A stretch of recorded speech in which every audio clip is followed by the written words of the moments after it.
From Forex Traders Daily, this is your daily analysis with Ross Mullins, live from Richmond, Virginia. Hello everyone, this is today's video analysis for May 23rd, 2017. Today we're going to be taking a look at the AUDUSD, the Australian versus the US dollar, for today's trade analysis. Starting here on the daily time frame, really what I want to point out here is the history of this level that we're looking to trade today.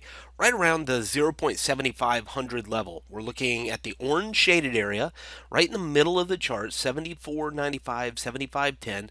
Of course, 7,500 right there in the middle of that. You follow it back in time, the orange shaded area. And I've put these black circles here to really give us a clue that this orange zone has been a historical decision point where the market has historically and consistently made trading decisions to buy, sell, enter, and exit. And that's what all these colored shaded areas here represent on my chart. Follow it back. You see right here, the first black circle, support.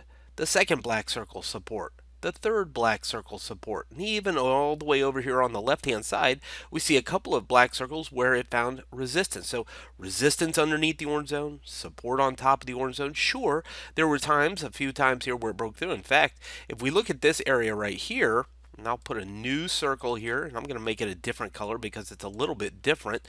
Let's make it the blue color. And as we look at this blue circle, and I'll bring it up just a bit, we can see there was both support and resistance in this time frame.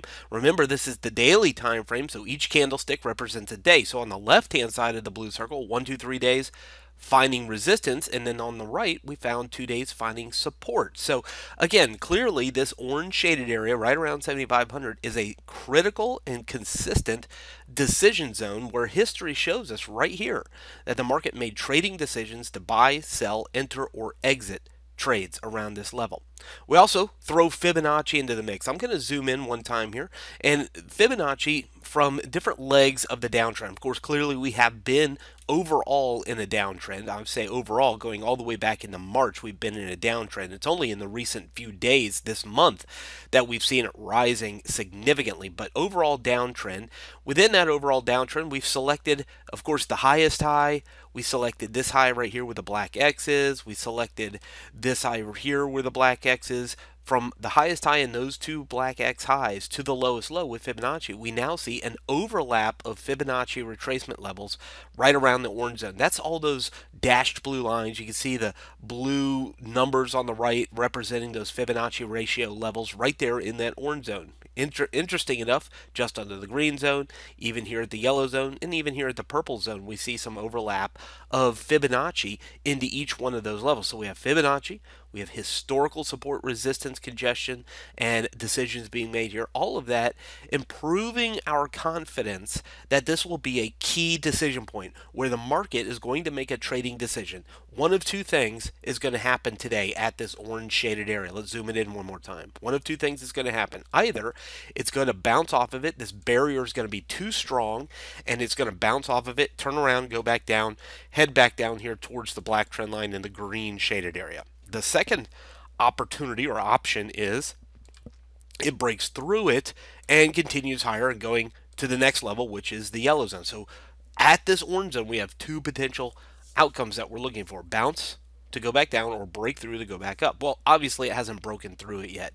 So 75.10 is the top of the orange zone. We need it to get through there if we're going to look for it to go higher. Until it gets through there, I think we have the opportunity to look for resistance and reversal to go back down. Let's go ahead and take it on down to the 4-hour time frame. And as we get down here, we can see already the struggle that the market is having right around this orange shaded area. We see our previous candle was at one point a big blue candle pushing all the way to the top into towards the 75.10 level, and then suddenly reversal. Suddenly there was this infusion of sell orders that drove it back down under the orange zone. So our next candle opens up under the orange zone, and now challenging, trying to get back up to that high, but so far unable to do it. So I've gone ahead and taken a short here just at the top of the orange shaded area at 75.05. You can see the trade going down at the bottom of my chart.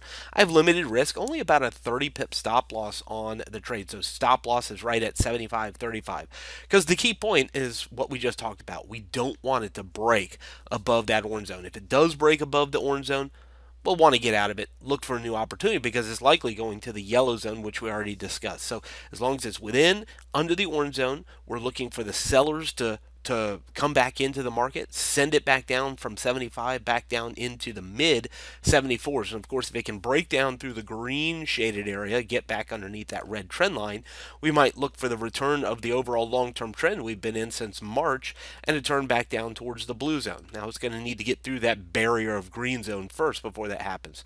Now on the other side, if you're a buyer, if you're thinking about buying this currency pair, that's totally fine. But I think you want to do it down here closer to 74.60, the green zone, the area where the two trend lines come, the red and the black trend line converge together there at the green shaded area, or it needs to break through this orange shaded area. So buyers are looking dip to the green zone or break through the orange zone. Until it does that, selling into the orange shaded area, into the Fibonacci levels in the historical decision zone, and 7,500 is the opportunity today for the Australian dollar. From Forex Traders Daily, this has been your daily analysis with Ross Mullins. If you would like to get Ross's analysis on all the currency pairs he's watching and all the trades he takes today, join him in his live trade room by clicking on the link below. Please leave any comments you have about today's video in the comments section below.